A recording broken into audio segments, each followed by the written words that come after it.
Kita bahas operasi tangkap tangan. OTT itu kayak main petak umpet. Lagi sembunyi-sembunyi ambil barang, tapi ketahuan pas lagi ngambil. Jadi nggak bisa tipu-tipu deh.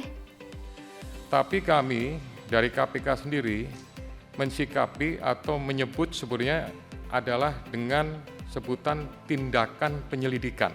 Sebagaimana diatur dalam pasal 102 ayat 1 dan ayat 2 kami bacakan pimpinan bahwa penyelidik yang mengetahui, menerima laporan atau pengaduan tentang terjadinya suatu peristiwa yang patut diduga merupakan tindak pidana, wajib segera melakukan tindakan penyelidikan yang diperlukan. Kalau bahas KUHAP-nya, ada istilah tertangkap tangan melakukan tindak pidana. Sederhananya, di KUHAP dijelasin bahwa yang namanya tertangkap tangan itu artinya ada orang yang ketahuan pas lagi ngelakuin kejahatan. Bisa juga ketahuannya beberapa saat setelah kejadian. Misalnya, banyak orang lihat dan teriak, "Itu pelakunya!" Atau pas diperiksa, ketemu barang bukti yang nunjukin kalau dia beneran ikut ngelakuin kejahatan itu. Nah, KPK itu punya wewenang resmi buat nyelidikin dan nyidik kasus korupsi termasuk nangkep orangnya. Jadi, semua prosesnya legal dan sesuai aturan. Bukan asal main tangkep doang. Gimana sih prosesnya? KPK kok bisa ujuk-ujuk nangkep koruptor yang lagi jalan-jalan di mall, lagi kerja di kantor, atau bahkan di rumahnya sendiri? Gini prosesnya. Pertama, pengumpulan informasi. KPK biasanya dapat info dari dua arah, bisa dari laporan masyarakat atau hasil penyelidikan internal mereka sendiri.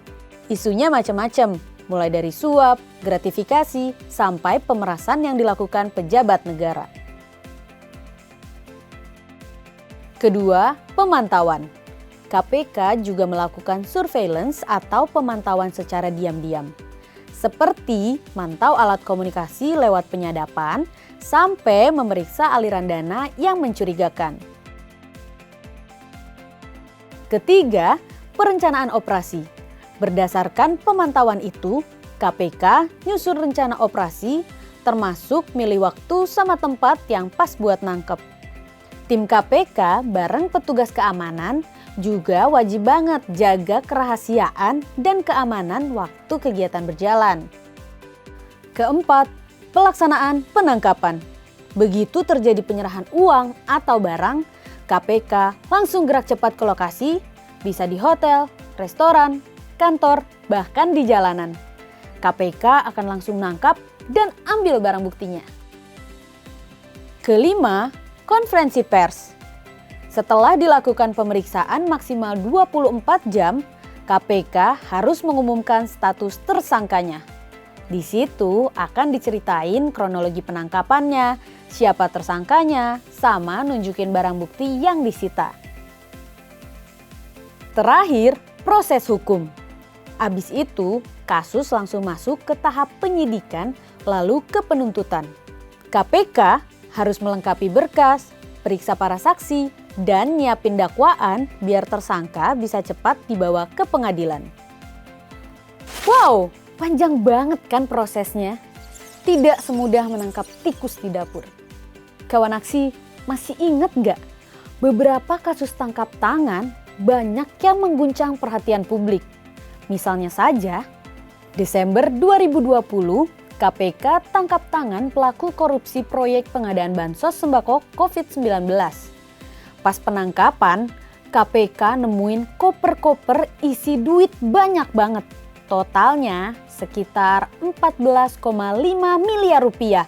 Campur ada pecahan rupiah dan dolar. Beberapa kepala daerah juga nggak luput dari tangkap tangan KPK. Salah satunya mantan Gubernur Sulawesi Selatan, Nurdin Abdullah, yang ternyata ketahuan nerima fee puluhan miliar dari proyek-proyek di Sulsel. Ada juga nih yang bener-bener bikin geleng-geleng kepala. Tahun 2017, mantan Dirjen Perhubungan Laut, Antonius Tony Budiono, ditangkap KPK di rumahnya. Bayangin aja, KPK nemuin 33 koper isi duit campur-campur. Rupiah, dolar Amerika, pound sterling, euro, sampai ringgit Malaysia. Totalnya 18,9 miliar rupiah. Terus, koper-koper yang isinya duit itu diapain ya? Nah, waktu penangkapan, tim penyidik KPK akan langsung amankan barang-barang penting. Bisa berupa uang, dokumen, ponsel, atau hasil penyadapan. Semua itu disebut barang bukti. Tujuannya biar nggak sempat dihilangin atau dimusnahin sama pelaku, sekaligus jadi petunjuk penting. Bahkan barang-barang ini bisa dipakai juga sebagai alat bukti nanti di persidangan. Nah, terkait barang bukti dan alat bukti nanti akan dijelaskan dalam KPKpedia episode yang ini. Sekarang kita lanjut dulu ya. Wah, kalau dijelasin satu-satu, udah ada ratusan kegiatan tangkap tangan yang dilakukan KPK. Kita intip yuk, kegiatan tangkap tangan yang dilakukan KPK dari tahun 2015 hingga 2024. Memang ya, sepandai-pandainya tupai melompat, pasti ada saatnya jatuh juga. Sama halnya koruptor, mau secerdik apapun nutupin jejak, ujung-ujungnya tetap bakal ketahuan. Tangkap tangan yang dilakukan KPK itu bukan buat gaya-gayaan atau show off biar kelihatan keren. Tapi emang jadi cara penting buat bongkar praktik korupsi langsung di lapangan. Sekaligus upaya untuk bikin para koruptor kapok. Nah, kawan aksi juga bisa ambil bagian loh. Mulai dari hal-hal kecil kayak berani laporin kalau lihat dugaan korupsi, jaga transparansi, dan tetap pegang teguh integritas.